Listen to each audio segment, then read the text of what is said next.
Have you ever done something, looked back at it, and just thought, did I really choose to do that? Or was it just kind of inevitable? You know, a path you were always going to end up on. It's honestly one of the biggest questions we can even ask. Are we really the authors of our own stories? Or are we just acting out a script that was written a long, long time ago by our DNA, our past, and, well, the entire universe? So yeah, that's what we're digging into. That feeling you have of being in the driver's seat of your own life. Is it real, or is it just a really, really convincing illusion? Okay, to get to the bottom of this, we really have to define our terms. On one side, you've got free will. This is that gut feeling we all have, right? The sense that you could have ordered the other thing on the menu, that you had options. And on the other side, there's determinism. This is the idea that every single thing that happens is the unavoidable result of what came before it. It's this constant tug of war between how we feel on the inside and how the world seems to work on the outside. Now, philosophers have been wrestling with this for, well, forever. And their arguments usually fall into three major camps. So let's break down these different teams in the debate. First up, you have the hard determinist. Their whole idea is that the universe is basically one giant cosmic chain of dominoes.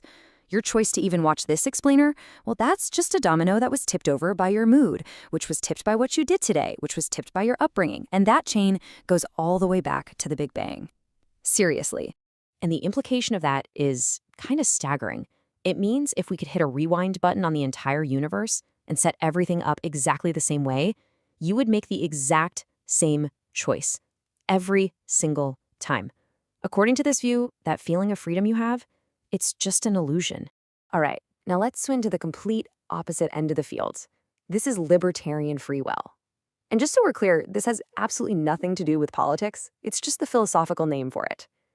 This is the belief that we humans have something special, a genuine power to choose that actually stands outside of that long chain of dominoes, that you, yourself, can start a new chain of cause and effect. But the big challenge for this view is a really tough one. Okay, so if the entire rest of the universe runs on cause and effect, where does our special little power come from? How can we be the one exception to all the rules? And that question leads us right into our third camp. This is the middle path, and it's called compatibilism. You could say it tries to have its cake and eat it too. These guys argue that, yes, the universe is all cause and effect, but we can still be free in a way that actually matters. So how does that work? Well, they kind of redefine what free means. You aren't free because your choice was uncaused. You're free because the choice came from you, from your own desires, your own values, your own character. As long as no one's literally forcing your hand, the choice is yours, even if your character itself was shaped by all those things in your past. Now, this whole debate isn't just for philosophers. It's a huge question in theology, too. I mean, think about it. How can you have an all-knowing God and still have humans who are responsible for their actions? Well, theologians came up with a pretty powerful way to think about this. There's this key concept put so well by the Islamic scholar Sheikh al-Sharawi. It's the difference between God's knowledge and God's power. He argued that God's knowledge is like a perfect forecast. It simply reveals or knows what's going to happen. It doesn't force it to happen. That's a job for power, which is something totally different. An analogy called the mother's choice makes this super clear. Imagine a mother puts out a bunch of different foods for her kids. She knows her son loves meat, and she's pretty darn sure he's going to pick it. And he does. So, did her knowing that force him to choose the meat? Of course not. He just chose what he wanted. Her knowledge simply predicted his choice. It didn't cause it. The argument is that divine foreknowledge could work the same way. It doesn't cancel out our freedom. But what about science? You've probably seen those headlines claiming that neuroscience has totally disproven free will. So let's take a quick look at what the science actually says. So this idea comes from these really famous experiments by a scientist named Benjamin Libet. What he found was that he could see brain activity, this readiness potential, building up a split second before a person was consciously aware they had even decided to do something, like move their finger. And the initial interpretation was pretty shocking. Your brain decides what to do before you do. But that raises a pretty big question, right? Is your brain not part of you? Just because a decision starts with unconscious processes before you're aware of it doesn't mean some outside force made the choice. It might just be, well, how decisions work in a human brain. So let's be really clear here about what science has not proven. It hasn't proven that we have zero meaningful choice. It hasn't proven that responsibility is a myth, and it hasn't proven that our conscious mind is just along for the ride.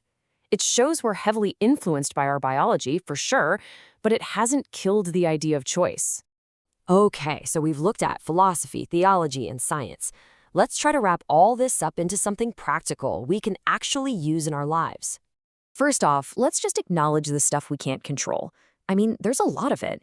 The genetic hand you were dealt, the time and place you were born, your family, your past experiences. You didn't choose any of that. We aren't working with a blank slate here. But, and this is so important, within all those constraints, we have real power. You can't control the cards you were dealt, but you absolutely can control how you play them. You can choose how you respond to your past.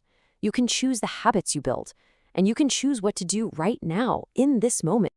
Maybe this is the best way to put it. You might not be absolutely free, and you're not absolutely determined either. You are free enough to be responsible. And this isn't just some abstract puzzle. It changes everything. If you believe everything's determined, it can lead to, well, why bother? If you believe you're totally free, it can lead to some really harsh self-blame. This middle path, though, it allows for both compassion for our circumstances and a real sense of personal responsibility. It completely shapes how you see yourself and everyone else. So I guess I'll turn the question back to you. After all this, where do you land on the spectrum? Are we just really complex biological machines? Are we conscious creators forging our own destiny? Or are we, maybe, most likely, just a messy, beautiful, complicated mix of both?